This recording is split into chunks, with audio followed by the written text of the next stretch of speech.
Hey, how you doing? This is Adam Post, publisher of more than 1,000 comic books. Today we're talking about the massive changes coming at Warner Brothers Discovery and, of course, DC Comics. There will be tremendous change. There's already been change. You can tell there's a shakeup. People are getting upset about it. I've got an article covered, video after video talking about it. But this just came out today from The Hollywood Reporter. Warner Brothers Discovery has bigger problems than its DC search. And this is from the Hollywood entertainment industry. They're looking at it and saying, we can't control these guys. There's something else going on at Warner Brothers Discovery that's never been going on before. And they're aware of it, and they have to figure out, what are they going to do about this? They are going to basically criticize Warner Brothers, but ultimately there's not a hell of a lot that they can do. They're still the ones that have the distribution. They're still the ones writing the checks. So they're going to need to deal with Zaslav. They're going to need to deal with his CFO Gunnar Wiedenfels, and they're going to tell them how it is. That's just the way it is. But there is going to be massive shakeups. We've just begun to see the beginning of massive shakeups. This is coming from thestreamable.com. Warner Brothers Discovery has a familiar plan for TNT, TBS, TruTV, and that is to cut costs. And there's been a lot of money apparently wasted. I was going through this article earlier for you guys today.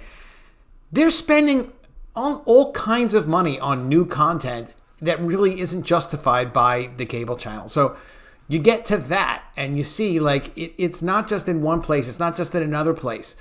They're going to be making cuts and consolidating and putting business operations together. Big article we did the other day about the layoffs in the sales department, where they think they're going to get rid of up to 30% of 3,000 salespeople. Could be more.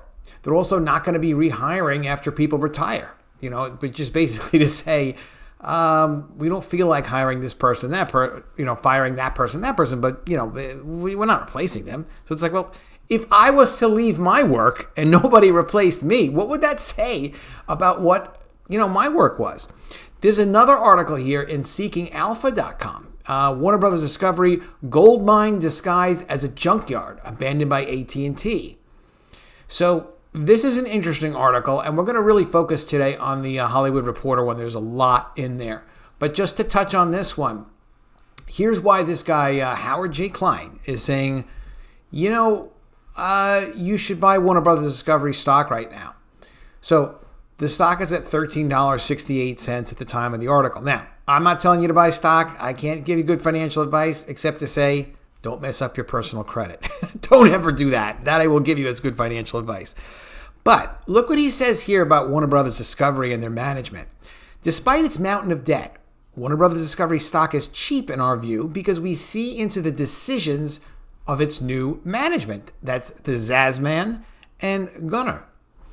They seem to signal a clear understanding that the old world of entertainment business is indeed dead. They are attempting to arrange their businesses into a new model to match the reality of where real-world consumers' likes and budgets reside. So this is not a popular take on Wall Street yet. Investors still don't seem to believe Warner Brothers Discovery can find new profitable ground and reduce its massive debt in a steady way. But they will. These guys they're really sharp operators, Zaslav and Gunnar Wiedenfels. They're not just clever guys. They're guys with a lot of experience, a lot of energy, experience with merging companies together, cutting expenses in those merged companies. They really do know what they're actually doing. All right, let's get into this first article. Before we do, please be sure to subscribe to the channel. Click the bell for notifications and give me a thumbs up when you like it because it is a huge help, and I appreciate it. Thank you. All right, Warner Brothers Discovery has bigger problems than its DC search. According to The Hollywood Reporter, the film studio's hunt for its own Kevin Feige may be complicated by key questions about what's next for the heavily indebted company and whether another major deal is on the horizon. I want to tell you another thing about managers and execs like Zaslav and Gunnar Wiedenfels. When they make a public announcement that they're looking for a new Kevin Feige, they want a Kevin Feige because they're going to reboot. Whether or not they find someone like that, or what I think is going to ultimately happen is a team of 3 people, because When you have a really important function, look at what's going on with Kevin Feige and Marvel right now. Tell me you don't agree with this. You have a one-man operation in charge of billions and billions of dollars worth of franchise, cash flow, brands, licensing. That's a big thing to trust to one guy, particularly when basically what he's saying is, oh, well, the Kevin Feige method is, something we want to replicate. Well, no, they're not probably going to replicate it in one person. I would never try to replicate Kevin Feige as a one-person thing. I would do it with 3 to 5 people, and I could do it with 3 to 5 people, literally me personally. And the reason is, when you understand the process, when you understand, well, when you say you want to replicate Kevin Feige, what do you mean? You mean you want continuity? You mean you want someone that understands the aesthetic of what the comics universe brand is?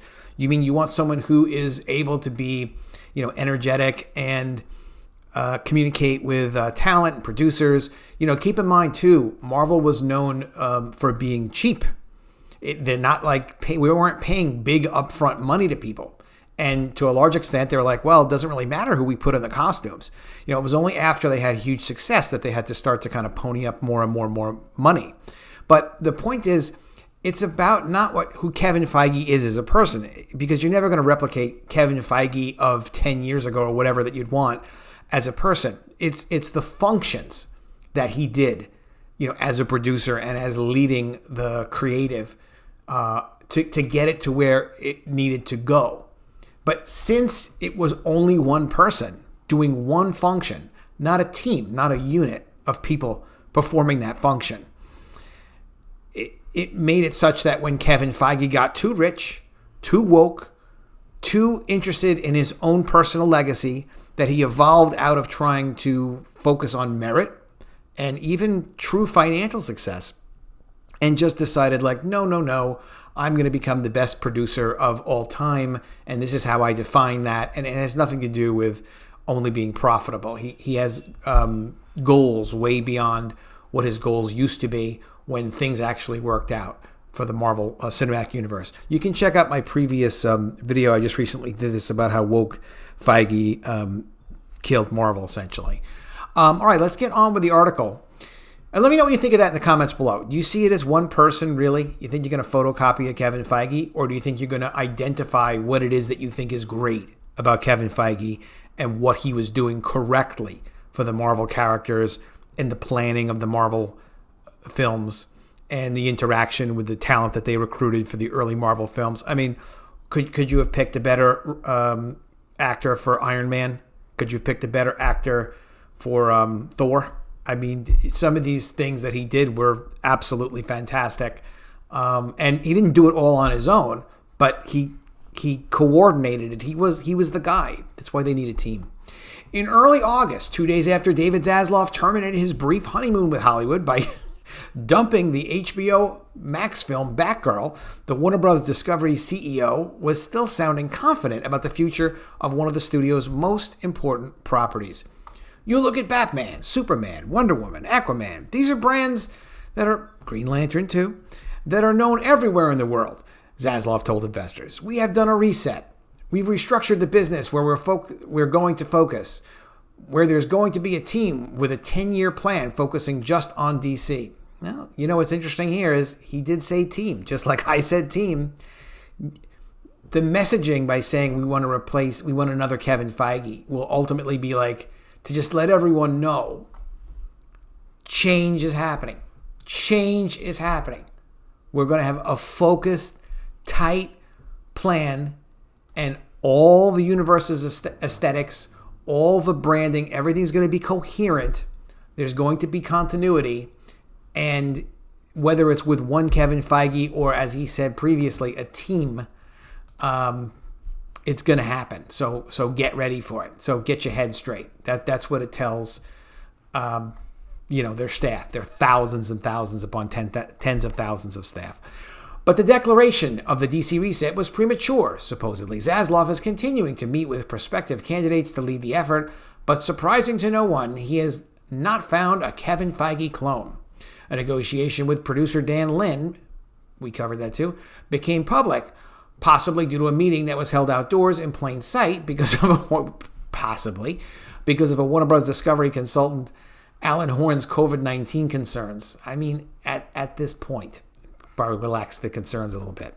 But then they apparently fell apart with those negotiations over complications involving Lynn's production nonprofit company, Rideback, because they didn't want to buy Rideback.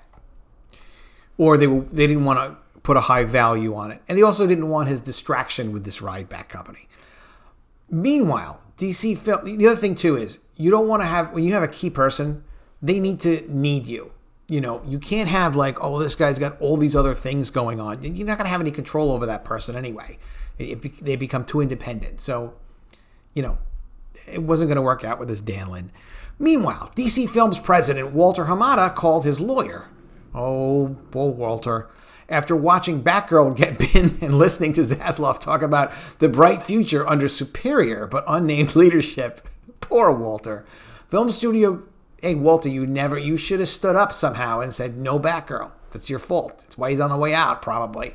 Film studio co-chairman Michael DeLuca talked to him into staying until Black Adam is released in October, but his exit is being negotiated. Yeah, well, it is what it is, man. Results never lie.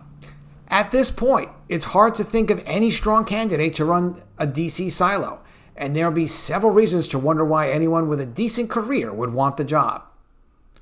I mean, why would anyone want the job? I mean, obviously it's a lot of work, it's a lot of pressure, and it's almost impossible. However, Kevin Feige is, you know, incredibly wealthy. Just bought a $52 million mansion in Beverly Hills. So, I mean, maybe it's that. And also in terms of legacy, it's pretty tremendous. And since Feige is burning up his entire Marvel Universe success with his ridiculous changes, you could take their place. So, I mean, it seems like a pretty good deal.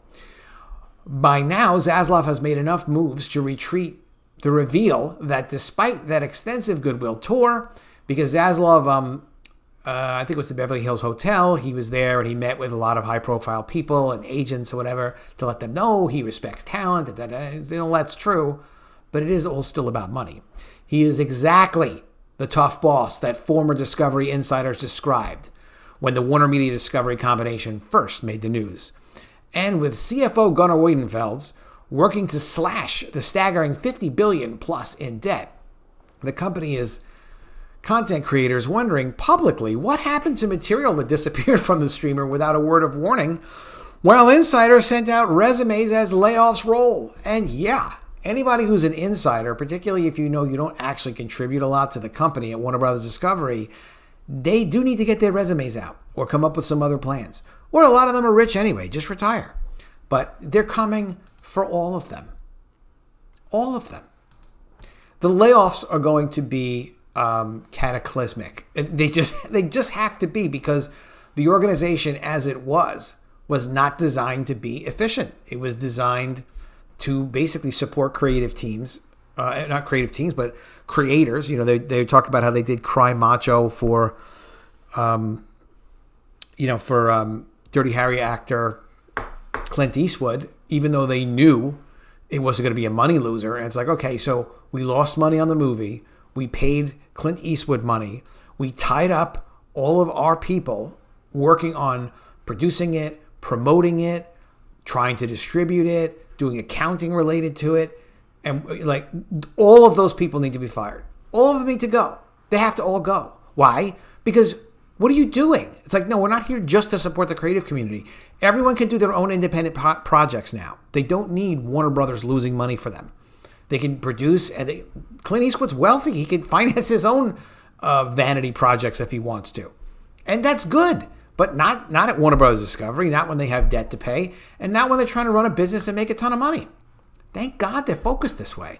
Zaslav doesn't know what he doesn't know, says one leading talent rep. That's scary. And you're always going to be compared to Marvel. It's unfair. By the time Marvel was being judged, it was working. Well, that does make it easy. It's the exact opposite at Warner. It's rough all around. Who the hell would want that job? The Marvel comparison looms large. While Feige has had the advantage of being what one industry source calls both the architect and contractor of the Marvel Universe, the DC property has been through multiple iterations, Its fans are passionate, sometimes to the point of toxicity. Oh, toxic fans, huh? Yeah, I mean, no, there is no such thing as a toxic fan. There are people that care about the characters and are willing to criticize people that don't care about the characters and want to use them for an agenda. There's no such thing as a toxic fan. There are toxic intellectual property owners who don't respect the fans. You're obviously supposed to be producing content for the fans, right? Who else are you producing them for? Yourself? To save the whales? No, you're producing content to be sold for people to consume it and pay for it one way or another. So they're not toxic, not the fans. DC is so fragmented, says one talent rep. J.J. Abrams had this one, Zack Snyder had that one, Todd Phillips had the other thing, and they're all such huge egos.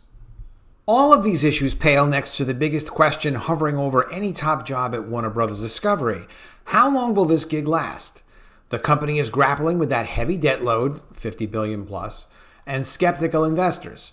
One former Zaslav executive recently received a letter from a due diligence firm on behalf of an unspecified client.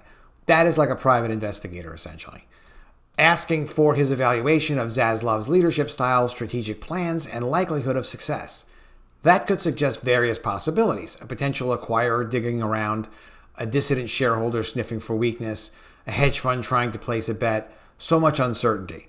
It could also be an SJW enemy finance company or something like that, where they're trying to dig up dirt on Zaslav and create problems for him.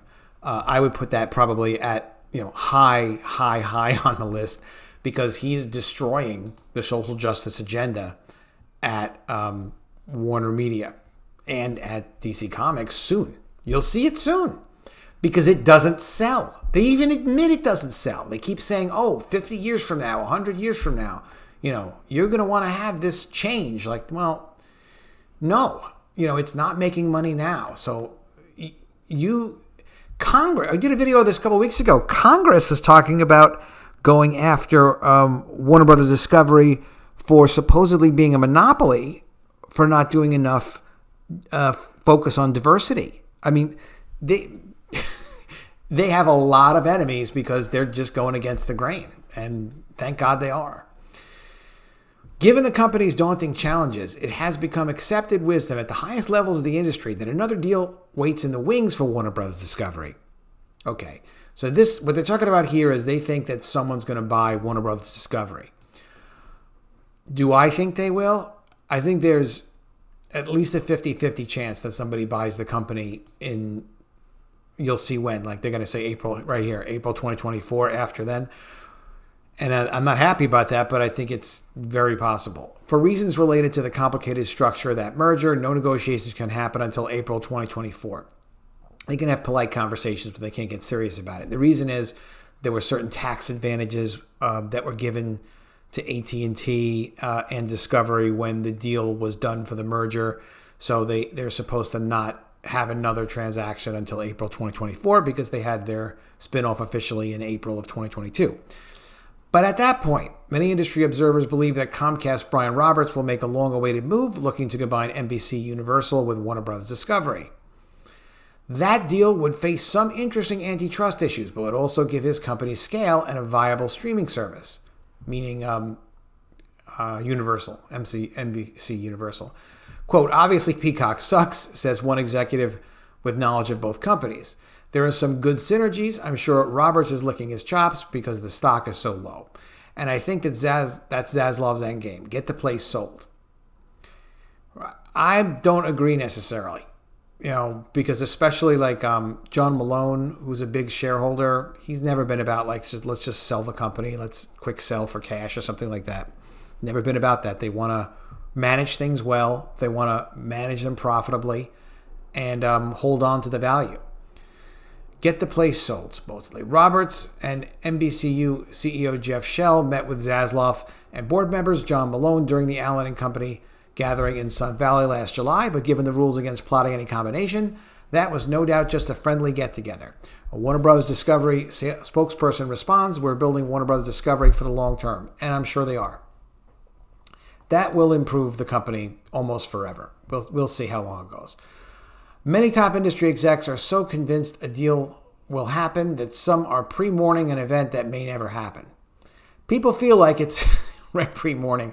They're upset that Warner Bros. Discovery's studio doesn't exist anymore, which it does. People feel like it's Comcast for sure, says the head of one company. It's going to be so depressing to lose another major studio after Disney bought Fox and Warner's was the Tiffany studio. Of course, an obituary is premature. Maybe Warner's will do a deal with Comcast, and maybe not. Meanwhile, Zaslav continues his quest to find a DC superhero. But it seems possible that eventually DeLuca and Pam Abdy, now acting heads of the division, will end up running the thing by default. DeLuca was a comic book collector as a kid. That's good. And years ago at New Line, he made Blade. That was good. That was a good movie. And even had an Iron Man movie in development. A source says Bob Shea, the New Line chief at the time, let the option lapse, arguing it didn't make sense because Iron Man was too heavy to fly. Nothing makes sense in many superhero movies, so that should never slow us down from making superhero movies. Mike was championing and scratching at the surface of this comic book universe for long before it became the only thing that anybody is interested in seeing, says one longtime associate. Given the importance of DC, it appears the top filmmakers operating in that world, Matt Reeves, Phillips, and Andy Muschietti, will be shielded from that sharp Wiedenfels knife. Obviously Todd Phillips with his, handling the Joker, they're not getting rid of him. One agent with business at the studio says DeLuca and Abdy are talent-friendly, decisive, and a vast improvement from when the studio sat under AT&T and Jason Kilar. From where I sit, he says, it's night and day from before. Well, this is why I called this video Massive Changes Coming to Warner Bros. Discovery. You can see, wherever you look, there's massive change. So it's particularly a time when if you are really capable, obviously there's a lot of opportunity because they're going to be looking to get rid of 20 people to replace them with one or two. They're going to be looking for people who are really effective, who can get things done, who don't complain. And there's no room for agendas of any kind. Social agenda stuff there is not any room or space or any consideration of that's going to be allowed at this company while Zaslav and Wiedenfels are there, because even if things go well and they're able to pay down, let's say $5-10 billion in debt, they're still going to have a lot of debt and they're going to want to grow and they're going to have momentum. So they're not all of a sudden going to be able to say, oh, let's distract ourselves with absolute nonsense like Marvel and Disney has done. So let me know what you think of all this in the comments below. Always love to see what you guys have to say. Definitely be sure to subscribe to the channel. Click the bell for notifications. Give me a thumbs up when you like it. It's always a huge help. And I will see you again soon with another video. And if I don't see you, I will miss you.